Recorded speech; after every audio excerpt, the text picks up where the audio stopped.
Shalom, selamat hari Minggu untuk kita semua, adik-adik sekalian yang ada di rumah, juga untuk papa mama yang ada di rumah, untuk mama opa, biarlah semuanya dalam lindungan Tuhan ya.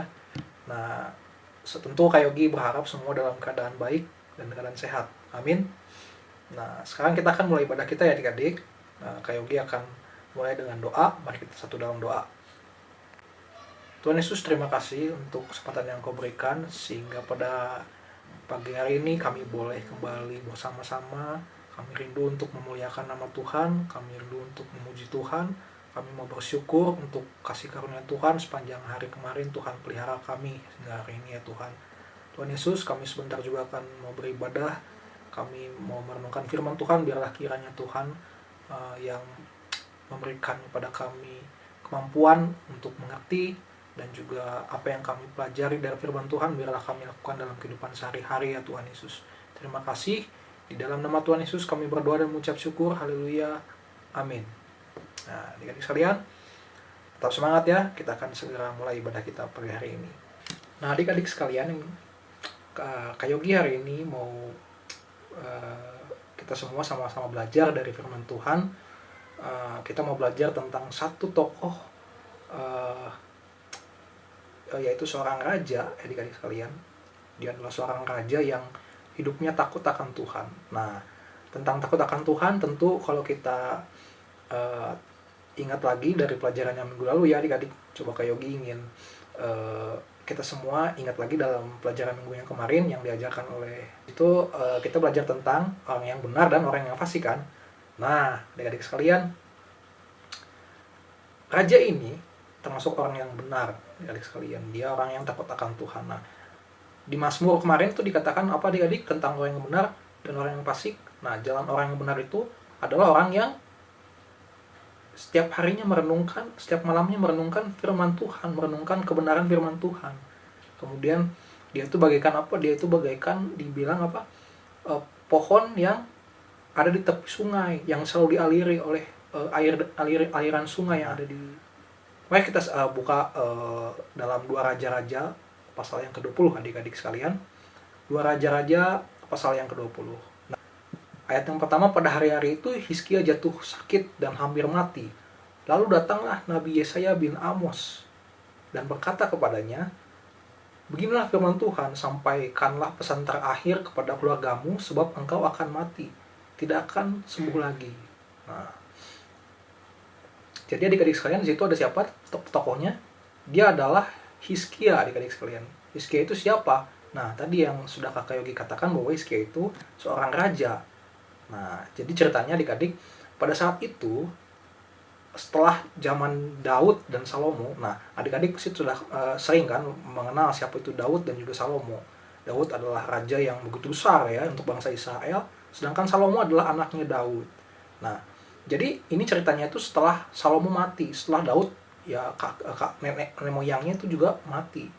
Nah, Hizkia ini adalah raja Yehuda ke-13. Nah, ketika itu bangsa Israel terpecah adik-adik sekalian. Kenapa terpecah Kak Yogi? Karena juga rakyatnya tidak takut akan Tuhan. Ya, tidak takut akan Tuhan. Sehingga apa? Tuhan merencanakan ini, Tuhan membuat ini. Tuhan membuat bangsa Israel menjadi 2, terpecah menjadi 2, yaitu Yehuda dan Israel, adik-adik sekalian. Agar apa? Agar nanti bangsa ini akan sama-sama dijajah oleh bangsa asing. Nah, kenapa Kak Yogi kok Tuhan ngasih rencana yang jelek sih, atau rencana yang tidak baik sih untuk bangsa Israel? Nah, adik-adik sekalian, ini semua adalah rencananya, justru adalah rencana yang baik, terbaik untuk bangsa Israel. Kenapa? Ya, agar bangsa Israel nanti kembali lagi bersatu dan kembali lagi mereka berharap pada Tuhan mereka, pada Tuhan Allah mereka yang benar. Ya, kalau misalnya adik-adik nih perumpamaannya sama papa mama misalnya berbuat sesuatu yang membuat orang tua kalian itu memberikan hukuman. Nah, kenapa sih kok adik-adik dihukum, dikasih hukuman? Nah, bukan karena orang tua kalian itu tidak sayang. Papa mama kalian itu, adik-adik sekalian, membuat hal seperti itu supaya kalian itu nantinya akan jadi lebih baik lagi. Ya, kalian akan menyesali perbuatan yang sudah kalian lakukan, dan kemudian kalian menjadi anak yang lebih baik lagi. Nah, itu juga yang dilakukan Tuhan untuk bangsa Israel.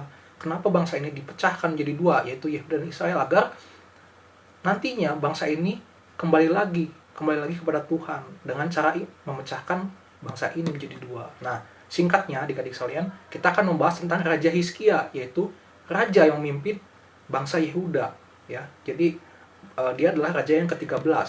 Nah, dia itu menjadi raja di usia ke-25, adik-adik sekalian. Di saat Hizkia menjadi raja, ya, kebaikan Hizkia dan juga ketaatan Hizkia kepada Tuhan itu tidak pernah ada lagi, ya, di zaman-zaman Raja Yehuda, dan juga sebelum si Raja Hizkia ini tidak ada lagi yang seperti dia. Nah, artinya apa, adik-adik? Bahwa si Hizkia ini benar-benar raja yang takut akan Tuhan. Dia adalah orang yang benar di hadapan Tuhan. Nah, adik-adik sekalian, kita bahas yang ayat pertama. Ini ceritanya itu ketika Hizkia sudah sudah lumayan tua, ya, dia sudah sakit-sakitan.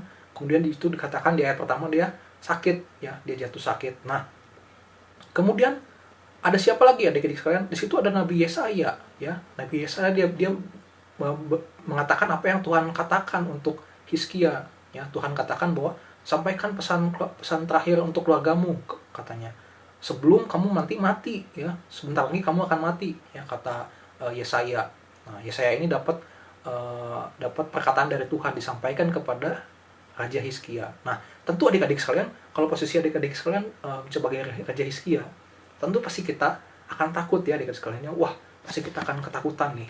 Kalau kita diramalkan, ya, misalnya di situ, misalnya Nahum, ya, kamu besok akan mati. Nah, gimana perasaan Nahum? Atau Juan, besok kamu akan kecelakaan. Ya, jangan sampai, ya, ini cuma kita contoh saja. Nah, tentu kan ada perasaan takut, ya, anak adik-adik sekalian. Nah, sama yang Hizkia rasakan. Nah, kita lanjut adik-adik sekalian, ya. Ayat kedua, Hizkia memalingkan mukanya ke arah dinding dan ia berdoa kepada Tuhan. Nah, Hizkia memalingkan mukanya ke arah dinding, ya. Dia berdoa kepada Tuhan, ya. Pasti dia di sana ada rasa takut, ya. Dia akhirnya harus bergantung kepada Tuhan, kepada Allahnya sendiri, ya. Nah, di ayat ketiga dia berkata apa? Tuhan, ingatlah kiranya bahwa aku telah hidup di hadapan-Mu dengan setia dan dengan tulus hati, dan bahwa aku telah melakukan apa yang baik di mata-Mu. Kemudian menangislah Hizkia dengan sangat. Nah, ini menunjukkan bahwa betapa Hizkia takut, dan juga betapa Hizkia akhirnya ingat kembali Tuhan, ya. Akhirnya Hizkia tetap harus bergantung kepada Tuhan. Nah, disinilah, ya, orang yang benar, dia tetap bergantung kepada Tuhan di saat-saat dia membutuhkan Tuhan. Nah, ayat selanjutnya, adik-adik, tetapi Yesaya belum lagi keluar dari pelataran tengah, tiba-tiba datanglah firman Tuhan kepadanya, ya. Jadi si Yesaya ini tadinya sudah mau keluar, ya, dari ruangan rajanya ini, tapi tiba-tiba Tuhan kasih perkataan kepada Yesaya. Nah, katanya apa? Baliklah dan katakanlah kepada Hizkia, raja umatku, beginilah firman Tuhan, Allah Daud, bapa leluhurmu. Telah kudengar doamu dan telah kulihat air matamu. Sesungguhnya aku akan menyembuhkan engkau pada hari yang ketiga, ya, pada hari yang ketiga, engkau akan pergi ke rumah Tuhan. Nah, ini perkataan Tuhan Allah kepada Yesaya, ya. Jadi Tuhan sudah mendengar doa dan juga sudah mendengar tangisannya, ya, tangisannya si Hizkia ini, kesedihannya si Hizkia. Tuhan dengar semuanya itu, ya. Nah, adik-adik sekalian, kemudian, ya, apalagi yang katakan Tuhan kepada Hizkia? Ayat ke-6, aku akan memperpanjang hidupmu 15 tahun lagi, kata Tuhan tuh. Dan aku akan melepaskan engkau dan kota ini dari tangan Raja Asyur. Aku akan memagari kota ini, ya, oleh karena aku dan oleh karena Daud hambaku. Nah, jadi Tuhan menyelamatkan bangsa Yehuda daripada Raja Asyur. Kenapa? Bukan karena Tuhan hanya sekedar kasihan kepada Hizkia, tapi Tuhan ingat kepada janjinya kepada Raja Daud, ya. Nah, inilah contoh orang yang benar, ya. Daud juga merupakan orang yang benar di hadapan Tuhan. Nah, jadi kalau kita sebagai orang yang benar, adik-adik sekalian, jangan takut. Tuhan akan selalu mengingat kita, adik-adik sekalian. Ayat yang ke-7. Kemudian berkatalah Yesaya, ambillah sebuah kue ara, Lalu orang mengambilnya dan ditaruh pada bara itu, maka sembuhlah dia. Nah, inilah mujizat yang dilakukan Allah. Dia menyembuhkan sakitnya Hizkia. Adik-adik sekalian, ini merupakan bentuk nyata adik-adik sekalian yang dilakukan oleh Tuhan Allah kita ya. Dia bukan hanya sekedar mendengar untuk menyembuhkan Hizkia ya, tapi dia memperpanjang umurnya 15 tahun lagi adik-adik sekalian. 15 tahun lagi Hizkia bisa hidup lagi.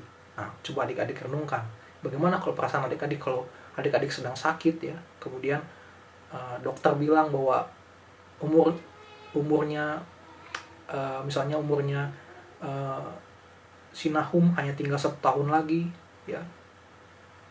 Tapi ketika Nahum berdoa kepada Tuhan ya, Nahum memohon agar umurnya Nahum diperpanjang lagi, Tuhan dengar itu, Tuhan berikan mujizat, Nahum bisa kembali sehat ya. Dokter bilang oh ini di luar dugaan, di luar prediksi dokter. Nah, gimana itu? Itulah hebatnya Tuhan kita adik-adik sekalian. Nah, jadi adik-adik sekalian, yang bisa kita dapatkan dari firman Tuhan pada hari Minggu ini apa adik-adik sekalian?